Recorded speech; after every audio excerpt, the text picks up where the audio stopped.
Alors on l'a vu au travers de plein d'exemples différents, quand on gère un backlog de produits, forcément c'est un produit vivant qui va évoluer et on va avoir régulièrement des nouvelles demandes qui vont arriver.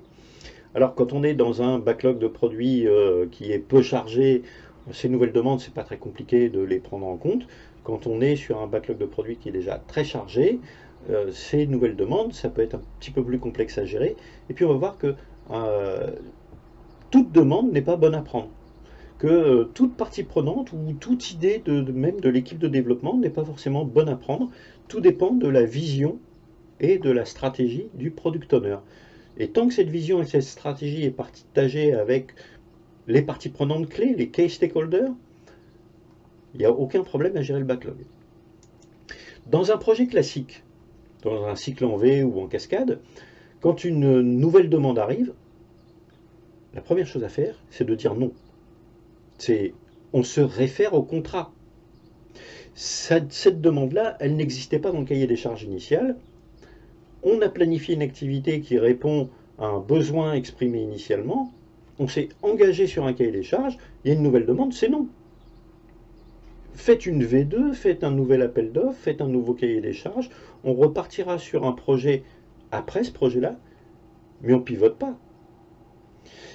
Alors, accepter une nouvelle demande en plein milieu d'un projet sur un cycle en V, c'est le meilleur moyen de se planter, hein. C'est le meilleur moyen de créer de la dérive et de ne pas livrer dans les temps ou pas livrer ce qui était prévu ou d'avoir des gros défauts de qualité. Alors là, c'est le scénario idéal pour se planter. Donc, n'importe quel chef de projet qui a un petit peu d'expérience, qu'est-ce qu'il fait? Il respecte le contrat et il suit le plan initial. Et il va délivrer ce qu'il avait prévu de délivrer initialement. Il a déjà suffisamment de problèmes à gérer sans aller s'en rajouter des nouveaux. Mais le manifeste agile nous propose une toute autre approche. Deux déclarations qui viennent du manifeste agile. Notre principale priorité, c'est de satisfaire le client en livrant rapidement et régulièrement des solutions qui apportent de la valeur. Alors surtout la deuxième, accueillez chaleureusement les changements de besoin, même tardifs dans le développement. Les processus agiles tirent parti du changement pour renforcer l'avantage concurrentiel du client. Là, on n'est même plus dans on rejette le changement ou on challenge le changement ou on négocie des avenants. Non, non. On les accueille chaleureusement, on les accueille avec plaisir parce que les processus agiles vont tirer parti de ce changement pour renforcer l'avantage concurrentiel du client. Alors, ça ne veut pas dire, cette déclaration-là, qu'on dit oui à tout, et surtout à n'importe quoi, et que on part sur des changements permanents et qu'on fait un coup de volant à droite, un coup de volant à gauche. Il y a un certain nombre de processus, de bonnes pratiques à appliquer pour faire face aux changements. Première question qu'on va se poser, est-ce que la demande elle est claire? Très souvent, ce qu'on va nous demander, qu'on va demander à un PO, c'est un moyen. J'ai besoin de telle solution. J'ai besoin que tu mettes en œuvre telle fonctionnalité. Ça, c'est une solution. C'est un moyen. C'est pas un objectif. Pourquoi tu en as besoin? Si c'est un moyen, quel objectif il permet d'atteindre? À quoi ça sert ta demande? Et si c'est un objectif qui nous est demandé, une fois qu'on a clarifié éventuellement le besoin, est-ce que c'est cohérent avec la vision du produit? Les utilisateurs se plaignent, ils trouvent que les trucs de changer les mots de passe tous les mois, là, c'est super pénible. Ah bah oui, mais vous avez une exigence de sécurité extrêmement forte, non négociable. S'il y a une intrusion dans le système d'information, il y a des pertes qui vont se chiffrer en millions d'euros. Oui, c'est indispensable. Non, on ne facilitera pas les choses. On va refuser une demande de cette nature. Ça va à l'encontre des objectifs majeurs du produit.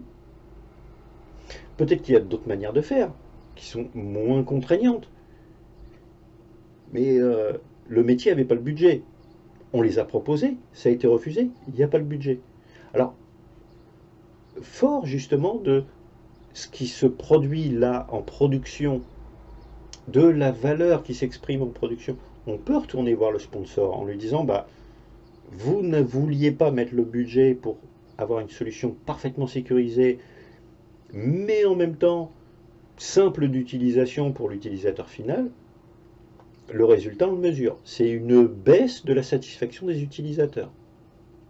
Et bien, cette baisse, est-ce qu'on l'accepte ou est-ce qu'on ne l'accepte pas et on met du budget à la place? Ben là, c'est à des managers de prendre la décision. Ça, c'est pas au PO de prendre cette décision-là. On est sur des enjeux stratégiques de l'entreprise. La satisfaction des collaborateurs, c'est une décision stratégique de l'entreprise. Le product owner, lui, c'est pas de sa responsabilité. C'est le manager de ces gens-là qui va devoir gérer du mécontentement parce qu'il n'a pas voulu mettre le budget pour créer de la satisfaction. C'est pas au product owner d'assumer ça. Donc, autre question qu'on peut se poser, est-ce que cette demande permet de maximiser la valeur du produit? Est-ce que ça présente plus de valeur que ce qu'on a déjà prévu? Est-ce que ça permet d'atteindre des objectifs du produit? Et si oui, est-ce qu'on a déjà atteint ces objectifs? Est-ce que ça a un intérêt de vouloir les dépasser? Est-ce que ça vaut le coup de se lancer là-dedans? Est-ce qu'on n'a pas d'autres objectifs à atteindre? Est-ce que c'est la priorité? Bon, on pourrait faire comme ça une liste à l'après-vert de questions qu'il faut se poser. C'est avoir toute une checklist, comme la checklist du pilote avant qu'il décolle. Bon, bah, si à chaque demande, il faut qu'on ait tout un artefact comme ça, toute une liste d'éléments factuels, de questions à se poser, de cases à cocher, on est plus dans l'administration que dans l'agilité. Il y a un modèle très simple qui a été proposé par Stefan van Rooyen sur justement la gestion du backlog refinement. Alors on a déjà parlé de diagramme UML, de reformulation de l'équipe en diagramme UML par rapport à une user story racontée par le product owner. Voilà typiquement un diagramme UML. Donc tout le monde peut lire un diagramme UML. Un exemple concret, là, on va voir que c'est extrêmement simple à lire. Quelqu'un a une nouvelle idée, qu'est-ce que doit faire le product owner? Parler avec cette personne. Découvrir qu'est-ce qu'elle veut et pourquoi elle le veut. Est-ce que le pourquoi est clair? On arrive là sur le petit losange de prise de décision. Si la réponse est non, ben on reboucle. On discute avec la personne. Jusqu'à ce que le pourquoi soit clair. C'est important. Notre interlocuteur métier, il ne doit pas nous donner juste une solution, un moyen. Il doit nous donner un objectif. On va prendre en compte son moyen, sa solution comme une hypothèse de travail, mais peut-être qu'on lui proposera autre chose. Peut-être que l'équipe de développement aura quelque chose de plus simple à proposer. Est-ce que son moyen, il est clair? Est-ce que ce qu'il nous suggère, c'est clair ou pas clair? Si la réponse est non, on rediscute. Si le stakeholder, il nous présente juste un objectif et pas de moyens, il est mature en agilité, il a compris qu'on n'allait pas travailler à partir de moyens, mais qu'on allait chercher tout le temps les objectifs. Eh bien, la clarification du moyen, ça se fait dans une session de backlog refinement avec la Scrum Team, jusqu'à ce qu'on ait un moyen clair. Tant qu'on n'a pas de moyen clair, on rediscute, cette fois-ci non pas avec le stakeholder, mais avec la Scrum Team. Et une fois qu'on a un moyen clair, on ira le présenter au stakeholder. Et pour l'instant, on n'a pas encore entré un élément dans le backlog de produit. On en est au stade de discuter. Une fois que le moyen est clair, est-ce que ça contribue à la vision du produit? Est-ce que c'est aligné avec la vision du produit? Si la réponse est non, ben on refuse l'idée, c'est pas pour ce produit-là. C'est pas la peine de dire oui pour mettre un élément dans le backlog de produit et ne jamais le faire, ou se rendre compte que c'est contre-productif. Est-ce que cette idée, enfin, apporte de la valeur? Si ça n'apporte pas de valeur, si ça apporte moins de valeur que des éléments qu'on a déjà, la réponse est non. Si c'est prendre l'idée pour le faire potentiellement dans 6 mois, c'est pas la peine. Il vaut mieux dire à l'interlocuteur, écoute, regarde le backlog de produits, l'équipe elle est déjà staffée pour les 6 mois qui viennent, ce que je te propose, c'est qu'on en reparle dans 6 mois. Autre hypothèse, ça ne fait pas partie de la release en cours. Ça ne permet pas d'atteindre les objectifs de la release en cours. Ça ne permet même pas d'atteindre les objectifs de la prochaine release. Reparlons-en à l'issue de la prochaine release. Mais ne mettez pas dans le backlog de produits des éléments que vous n'allez pas traiter là maintenant. Ça ne sert à rien. La partie prenante qui vous demande ce truc-là, si ça se trouve, dans 2 mois, elle aura changé d'avis. Tout le temps que vous allez passer à affiner, à essayer de vous poser les bonnes questions avec l'équipe, à faire travailler l'équipe, pour essayer de trouver des solutions, tout ce temps-là, si ça ne se concrétise pas rapidement par la livraison d'un incrément de produit qui apporte de la valeur, ça ne sert à rien. C'est du coût qui n'a aucune valeur en face. C'est de la perte de temps. Donc autant dire aux stakeholders, on en reparle plus tard. En revanche, si ça apporte quelque chose, là, maintenant, ou dans les sprints à venir, eh oui, traitons-le. Faisons pas l'impasse sur une bonne idée. C'est pour ça que le product owner doit être clair, transparent sur sa vision produit, sur sa stratégie produit, sur son plan de release, pour que tout le monde comprenne sur quoi on est en train de travailler, sur quoi on va travailler prochainement. C'est l'objectif majeur de chaque revue de sprint, donner de la visibilité aux stakeholders, aux développeurs, bref, à tous ceux qui sont concernés par le développement du produit. Là, sur quoi on a travaillé, qu'est-ce que ça peut potentiellement apporter comme valeur dans les semaines à venir, et très prochainement, sur quoi on va travailler.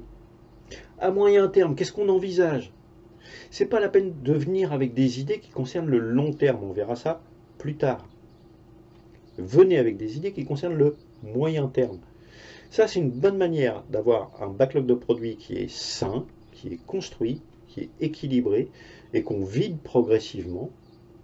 On peut éventuellement mettre des choses dedans, mais ce n'est pas la peine d'aller les affiner. Perdez pas de temps avec ça. N'allez jamais construire un backlog de produits qui soit beaucoup plus gros que la capacité de l'équipe sur ce qu'on envisage en tout cas à ce jour comme financement potentiel. Si je sais qu'il me reste suffisamment d'argent pour pouvoir traiter 20 sprints, c'est pas la peine d'aller au-delà des 20 sprints. Tout de suite, je peux mettre de l'alerte aux stakeholders. Ok, vous avez des nouvelles demandes, mais on a déjà bien plus d'idées que la capacité à faire. Allons pas plus loin. Ça ne sert à rien.